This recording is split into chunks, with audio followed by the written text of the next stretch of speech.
Kumusta mga kalpanalo? Mega love shoutout po sa inyong lahat dyan. Sa video ito ay medyo masaya na medyo malungkot ang ating pag-uusapan. Lalo pa nga na ito ay hindi naman sa pakikialam sa buhay ng may buhay ng ilang iniidolo nating celebrities ang ating gagawin, kundi atin lang naman silang pag-uusapan. Hindi ito chismis ika nga, kundi na pag-uusapan laang. Alam ng publiko na si Kuya Aljur ay dating asawa ni Ate Kylie Padilla na isa rin sa mahusay na aktres at makapangyarihang diwata at naging reyna pa nga ng Lereo, lalo pat hawak niya ang brilyante ng hangin, kaya naman nakakagulat nga at di yata umubra ang kapangyarihang hawak niya kay Ate AJ Rabal at tila ngayon ay sila na ngang dalawa ni Kuya Aljur. Alam nyo ba na si Kuya Aljur at Ate AJ ay may tatlo ng mga anak? Yes, mga kalpanalo, ganun kasi pag si Kuya Aljur. Kung pag-uusapan ay paramihan ng lahi ni Adan, talaga namang di pa kakabog at nagkokontrol pa yan. Sino ba naman kasi ang hindi sisipagin kung ganun kaganda at kaseksi ang isa mong Eva? May kasi talaga itong si Kuya Aljur sa pa-iva-iva.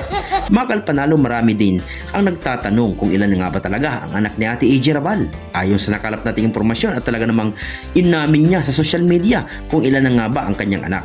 Ayon mismo sa kanya ay 5 na ang kanyang anak, 3 kay Kuya Aljur at 2 sa una nitong naging karelasyon na wala sa showbiz industry. Kung ating susuriin at titimbangin, alam ng lahat sa mata ng tao at sa mata ng Diyos na nagmamahalan nga silang dalawa. Nga lang, ayon sa isang awitin, they have the right love at the wrong time.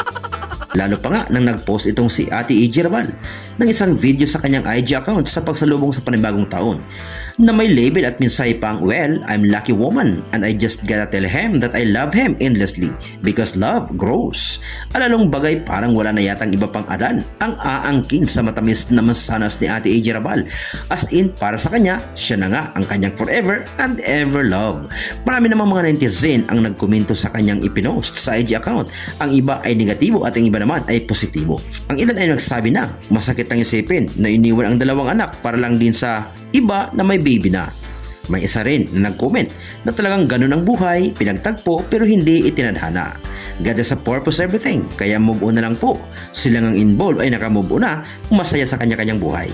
Ang isa din ay bumanat, pinagtanggol si Kuya Aljur. Ayon dito, puro kayo Aljur, he is still married. Matagal na nga silang hiwalay bago pa man pumasok si AJ sa buhay ni Aljur. Sabi nga ni Kylie, hindi si AJ ang dahilan ba't sila naghiwalay.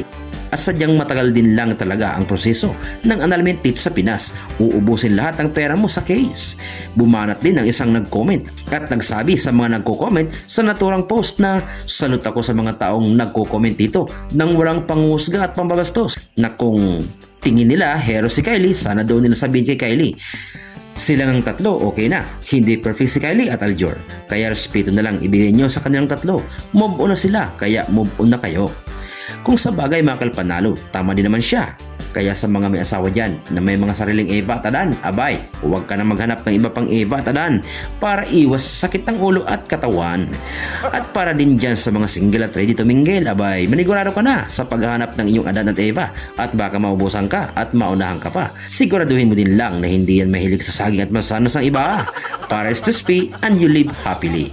Sa muli, huwag kalimutan mag-subscribe sa munting channel nito. Iniidolo mo? Pag-usapan natin dito. Sa muli, maraming salamat. Adios! Mwah!